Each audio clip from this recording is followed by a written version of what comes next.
Во Македонија ќе се произведува бела техника. Инвестицијата која најави премиерот и треба да стартува за помалку од 2 недели, а ќе отвори над 200 работни места, ќе биде лоцирана во Скопскиот регион, најави Мицкоски. Најавивме нова инвестиција која што ќе се случи за 10 до 12 дена од денеска, неколку десетици милиони евра и повеќе од 200 вработени.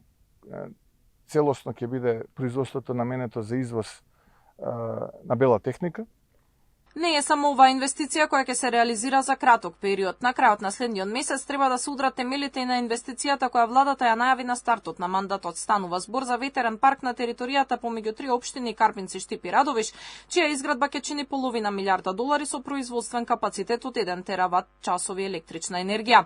Покрај ова, во Штипскиот регион се работи на уште 3 инвестиции, односно 2 нови и проширување на веќе една постоечка. И истовремено сакам да ги информирам штипјани и луѓето од околината на Штип дека работиме на 2 и проширување на една на 3 инвестиции во зоната овдека во Штип. И мислам дека многу скоро денеска ќе има убави вести за граѓаните на Штип и околината и за овие 2 со проширувањето би рекол 3 инвестиции.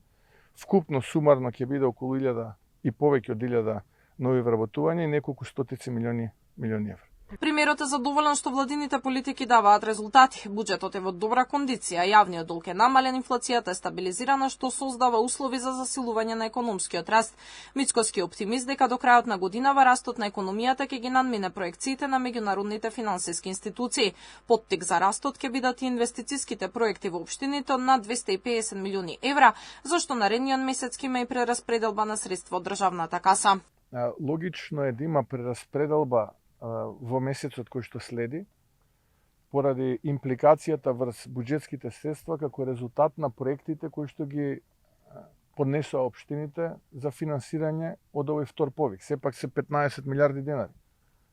Зборувам основни буџетски средства, на тоа имаме и кофинансирање кое што вкупно вели 16 милиарди денари. Логично е, за да се помине на ваква прераспределба, за да може потоа општините направат ребаланс во своите буџети, за да може потоа да распишат тендер, за да може да изберат изведувачи и да може да тргне реализацијата на проектите и од вториот повик. Минатата година беше рекордна во делот на инвестициите кои достигнаа 1 милиарда и 255 милиони евра.